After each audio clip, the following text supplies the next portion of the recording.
भूमिगत घर। श्यामपुर नगर में बंटी नाम का एक आदमी रहता था। बंटी एक कंपनी में जॉब करता था।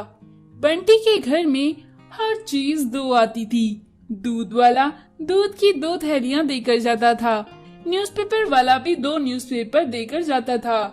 बंटी बाहर से अगर कोई भी चीज लाता तो वो भी 2 ही लाता था। एक बार न्यूज़पेपर वाला बंटी से, अरे साहब, आपके घर में आप ही तो रहते हैं, फिर भी आप 2 न्यूज़पेपर क्यों लेते हैं? एक जैसी खबर ही तो होती है दोनों में। बंटी बोला, मेरा मन मेरी मर्जी, तुझे क्या? ज्यादा बकबक किया तो मैं तेरे से अखबार नहीं लूंगा, चल जा यहाँ से। बंटी के बेटे ने ये सुना तो वो भी आश्चर्यचकित रह गया। वो भी सोच में पड़ गया कि आखिर पापा सारी चीजें 2 क्यों लाते हैं।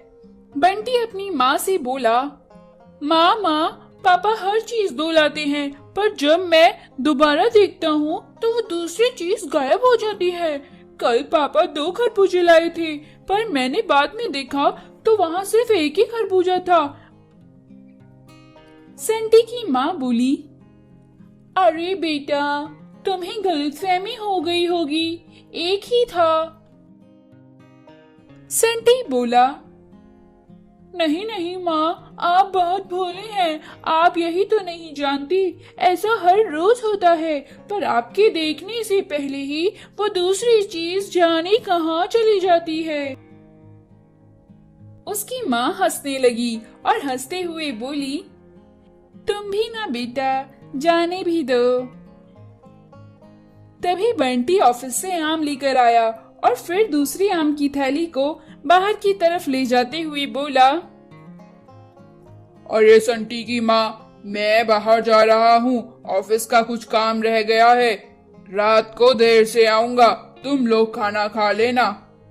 ऐसा कहकर बंटी वहाँ से चला गया और घर के पीछे से एक पत्थर हटाकर नीचे भूमिगत घर में चला गया।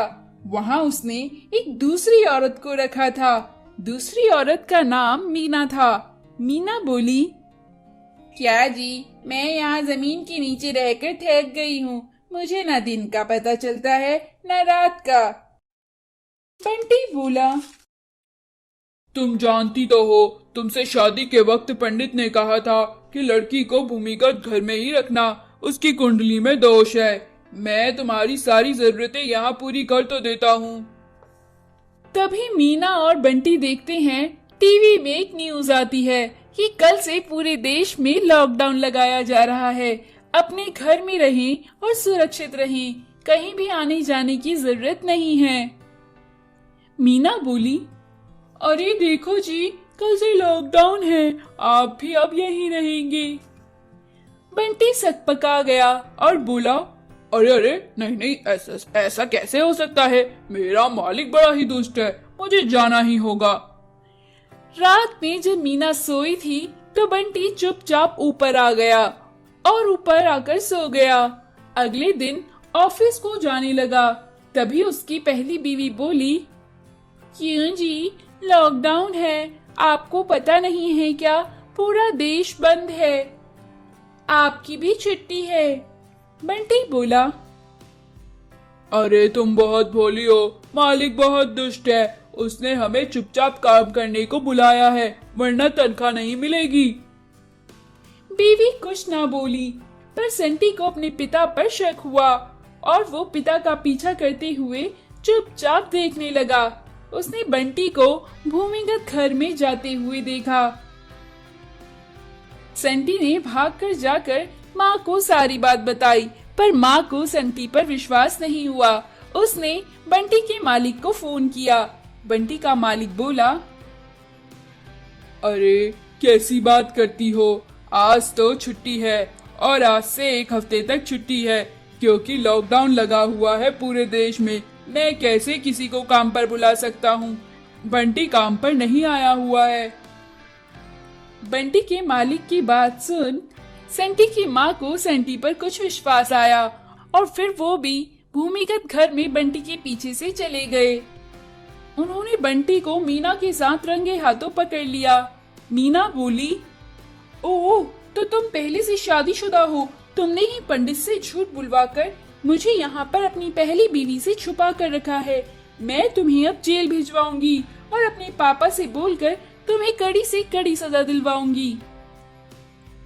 मीना और संटी की माँ दोनों मिलकर बंटी को पीटने लगे कि उसने उन्हें धोखा दिया। संटी बंटी को पीटता देखकर मजे लेने लगा। उसके बाद मीना ने बंटी को धोखाधड़ी के केस में अंदर करवा दिया। तो दोस्तों, हमें कभी भी किसी को धोखा नहीं देना चाहिए, हमेशा ईमानदार रहना चाहिए। चंपकवन जंगल में बिट्टू नाम का एक अनाथ लड़का रहता था। बिट्टू मंदिर के बाहर ही सो जाता था या फिर कभी किसी पेड़ की छांव के नीचे ही सो जाया करता था। एक बार जंगल में एक सोने का बैल प्रकट हुआ। सोने का बैल सीधा बिट्टू के पास पहुंचा और बिट्टू सोने का बैल देखकर बोला, अरे तुम यहाँ क्या कर रही हो सुनहरे बैल? तुम कितने अद्भुत दिखते हो। मैंने तुम्हारे जैसा बैल कभी नहीं देखा। तुम्हारा मालिक तुम्हें ढूंढता होगा। सुनहरा बैल बोला, मैं एक जादुई बैल हूँ। मैं मायावी नगरी से आया हूँ। मायावी नगरी अब संकट में है। वहाँ बैलों पर एक जादूगर का संकट मंडरा रहा है। बिट्टू बोला, मेरे प्यारे सुनहरे बैल, तो बताओ मैं तुम्हारे लिए क्या कर सकता हूँ और तुम मेरे पास ही क्यों आए हो? सुनहरा बैल बोला, तुम्हारे पूर्वज ही मायावी नगरी के रखवाले थे। उन्होंने मायावी नगरी को हर राक्षस, हर जादूगर से बचाया है। इसलिए मुझे पूरा विश्वास है कि इस बार भी इस जादूगर से तुम ही हमें बचा सकते हो। बिट्टू बोला, हाँ सुनहरे बैल, मैं तुम्हारी मदद जरूर करूँगा, लेकिन मुझे करना क्या होगा? सुनहरा बैल बोला, जंगल के उस पार एक गुफा है जिसके बारे में कोई नहीं जानता। वो एक सुनसान जगह पर है। हमें उस तरफ जाना होगा और उस गुफा से एक जादुई मणि लेकर आनी होगी जिससे तुम जादूगर को मार सकते हो। वो जादूगर जल्द ही मेरा पीछा करते हुए धरती लोक पर आता ही होगा। बिट्टू बोला, हाँ ठीक है, तो चलो हम उस गुफा की ओर चलते हैं और वो जादुई मणि जल्दी से लेकर आते हैं और मायावी नगरी को बचाते हैं। ऐसा कहकर वो दोनों गुफा की तरफ निकल पड़े। गुफा के बाहर पहुंचने पर जादूगर वहां पर पहुंच गया और माया नगरी के सुनहरे बैल को उठाकर वहां से ले गया। बिट्टू ये देखकर काफी हैरान रह गया। बिट्टू ने जादूगर को बैल को एक जादुई दरवाजे की तरफ ले जाते हुए देखा। बिट्टू दौड़कर गुफा के अंदर गया। गुफा के अंदर पहुंचने पर बिट्टू ने देखा एक तरफ बहुत ही सोने के सिक्के रखे हैं और दूसरी तरफ जादुई मणि रखी हुई है। बिट्टू जैसे ही जादुई मणि को लेने के लिए गया, तभी वहाँ उसने देखा कि एक बूढ़ा बैठा है। वो बूढ़ा बोला, अरे बेटा, इतने सारे सोने के सिक्के पड़े हैं, तुम ये सारे सोने के सिक्के ले जा सकते हो। ये मणि को यहीं छोड़ दो। वो बैल तो मारे ही जाएंगे, लेकिन तुम इन सोने के सिक्कों से बहुत अमीर और बहुत अमीर हो जाओगे। बिट्टू बूढ़े की बात सुनकर बोला, नहीं बाबा, मुझे सोने के सिक्के नहीं चाहिए। मुझे मायावी नगरी की रक्षा करनी है। मुझे ये मणि ही चाहिए। बूढ़ा बिट्टू की बात सुनकर खुश हुआ और उसने वो मणि बिट्टू को दे दी। बिट्टू वो मणि लेकर उस जादुई दरवाजे की तरफ दौड़ा जहाँ वो जादूगर उस सुनहरे बैल को ले गया। बिट्टू जादुई दरवाजे से मायावी नगरी में पहुँच गया। उसने देखा मायावी नगरी में बहुत सारे सुनहरे बैल हैं। वहाँ हर चीज सोने की बनी हुई है। वहाँ जाकर बिट्टू ने उस जादुई मणि से उस जादूगर पर हमला कर दिया, जिसकी वजह से वो जादूगर मारा गया। सारे सुनहरे बैलों ने आकर बिट्टू को धन्यवाद दिया। फिर बिट्टू को सुनहरा बैल मंदिर के पास छोड़ने आया और उसने बिट्टू को बहुत सारे सोने की मुद्राएं दी और बोला, तुम एक ईमानदार इंसान हो। तुमने मायावी नगरी की रक्षा करी। तुमने उस गुफा में सोने के सिक्कों की बजाय इस जादुई मणि को चुना। मैं तुम्हें बहुत सी सोने की मुद्राएं देता हूँ, जिससे तुम खुशी खुशी अपना जीवन व्यापन कर सकते हो।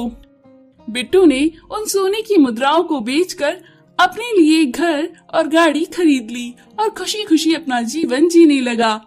तो दोस्तों, हमें हमेशा दूसरों की मदद करनी चाहिए।